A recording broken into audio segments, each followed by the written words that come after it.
Hi hello viewers, நம்ம இன்னைக்கு இந்த வீடியோவில் எந்த விஷயத்தை பற்றி பேச போகிறோம், யாரை பற்றி பேச போகிறோம் அப்படின்னு சொல்லி கேட்டோம் அப்படின்னா, விஜய் அவர்கள் இருக்கார் இல்லையா, அவருடைய திரைப்படத்துக்கு வந்துட்டு யூஏ சான்றிதழ் கொடுங்க அப்படின்னு சொல்லிட்டு என்னதான் கோர்ட் சொல்லியிருந்தாலும் கூட தணிக்கை வாரியம் வந்துட்டு அதுலேயும் மேல்முறையீடு அப்படின்றது போயிருக்கிறதுனால சர்டிஃபிகேட் கிடைக்காத ஒரு சுச்சுவேஷன் அப்படின்றது நிலவிக்கிட்டு இருக்கு நம்ம வீடியோ எடுக்கக்கூடிய அந்த சுச்சுவேஷனில் அப்படின்னே சொல்லலாம். ஸோ எப்போ வேணாலும் எது வேணாலும் நடக்கலாம். இருந்தாலும் நம்ம வீடியோ எடுத்துக்கிட்டு இருக்கும்போது அந்த சர்டிஃபிகேட் அப்படின்றது இன்னும் அந்த படத்தினுடைய படக்குழு கைகளுக்கு போய் சேரல.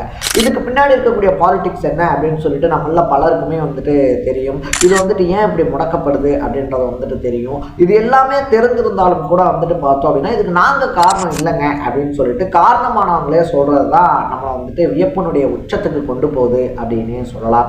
அதை தாண்டி வந்துட்டு பார்த்தோம் அப்படின்னா பொதுவாக விஜய் அவர்கள் இருக்கார் இல்லையா, அவரே இசை வெளியீட்டு விழாவில் பேசும்போது வந்துட்டு என் படம்னா பிரச்சனை இல்லாமல் வர்றது சாத்தியமே கிடையாது அப்படின்ற மாதிரி சொல்லியிருந்தாரு.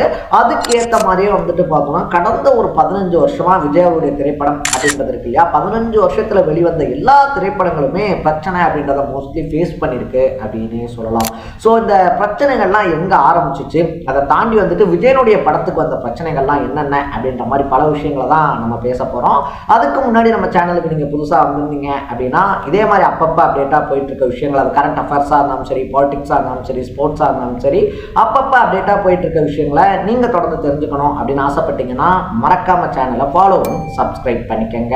ஸோ ஃபர்ஸ்ட் ஆஃப் ஆல் வந்துட்டு பார்த்தோம் அப்படின்னா விஜயவுடைய படத்துக்கு பிரச்சனை வருது எல்லாருமே நினைக்கிறது தலைவா படத்துல இருந்து தானே, அந்த டைம் டு லீட் போட்டதுல இருந்து தானே அப்படின்னு சொல்லிட்டு கிடையாது. அதுக்கு முன்னாடி ரிலீஸ் ஆன துப்பாக்கி திரைப்படம் இருக்கு இல்லையா, விஜய் அவருடைய கெரியர்ல ஒரு ரொம்ப பெரிய டேர்னிங் பாயிண்டா அந்த திரைப்படம் அப்படின்னே சொல்லலாம். ஸோ அந்த துப்பாக்கி படத்துல இருந்து இந்த அரசியல், அதை தாண்டி இந்த பிரச்சனைகள் அப்படின்றதெல்லாம் ஆரம்பிக்கப்பட்டுருச்சு.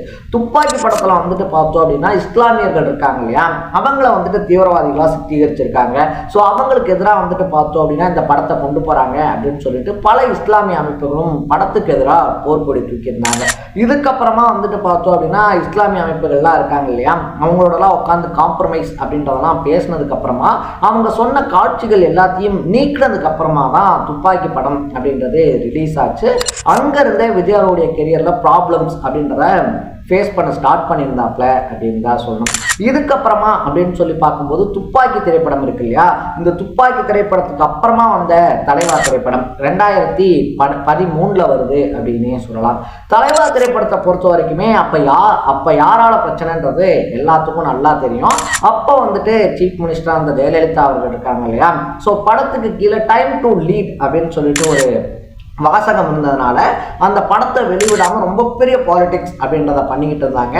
கடைசியாக விஜய் அவர்களே வந்துட்டு பார்த்தோம் அப்படின்னா ஜெயலலிதா அவர்கிட்ட வந்துட்டு பர்மிஷன்லாம் வாங்கி மீட் பண்ணி வீடியோ இதெல்லாம் வெளியிட்டு அதுக்கப்புறமா தான் தலைவா திரைப்படம் அப்படின்றதும் ரிலீஸ் ஆச்சு.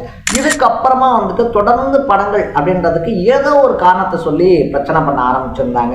முன்னாடி சொன்ன துப்பாக்கி, அதுக்கப்புறமா வந்த தலைவா வந்துட்டு பார்த்தோம் அப்படின்னா அது பிரச்சனை கிரியேட் ஆச்சு.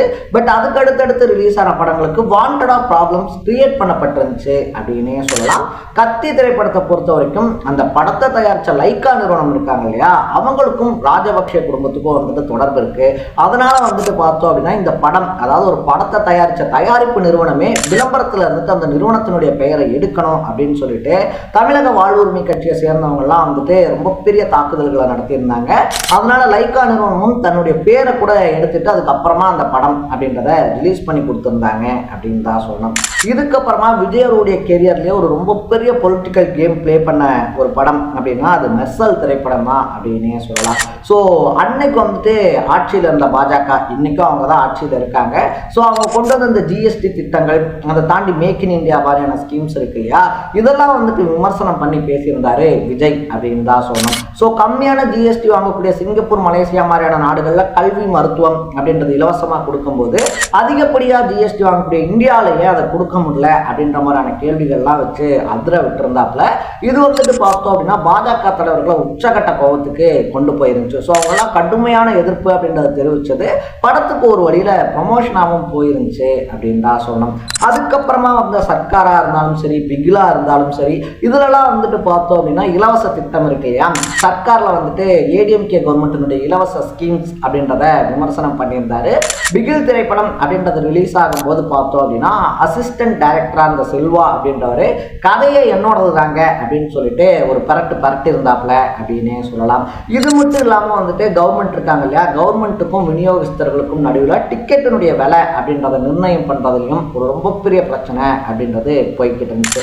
இதெல்லாம் சின்ன சின்னதாக போய்கிட்டு இருக்கும்போது 21 அதாவது 2021 மாஸ்டர் திரைப்படத்தினுடைய படப்பிடிப்பு வந்துட்டு நெய்வேலியில் நடந்துகிட்டு இருக்கும்போது விஜய் அவருடைய வீட்டுக்குள்ள ஐடி ரைடு வந்ததோட மட்டும் இல்லாமல் அவரையும் வந்துட்டு பார்த்தோம் அப்படின்னா விசாரணைக்கு ஆஜராக சொல்லியிருந்தாங்க.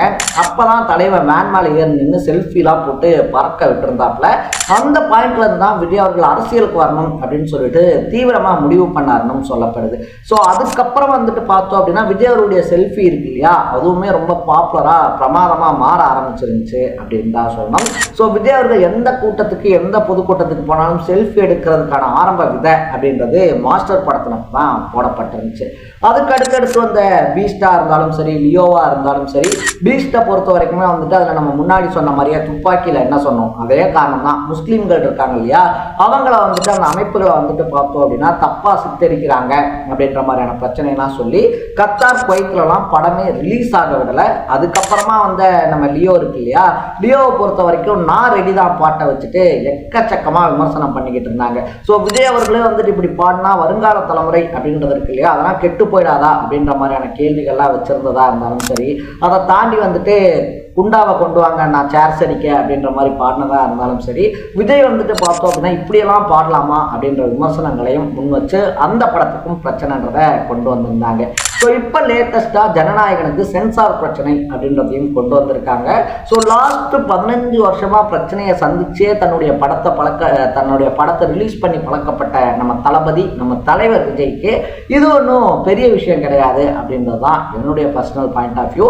இதெல்லாம் நான் ஏன் சொன்னேன் அப்படின்னா ஜஸ்ட் உங்களுக்காக ரிமைண்ட் பண்ணேன். ஏன் ரிமைண்ட் பண்ணேன் அப்படின்றதும் உங்களுக்கு நல்லாவே தெரியும். வேலையை வரக்கூடிய மார்ச் மாதம் இருக்கு இல்லையா, மார்ச் ஏப்ரல் மேலே கச்சிதமாக முடிச்சிருங்க.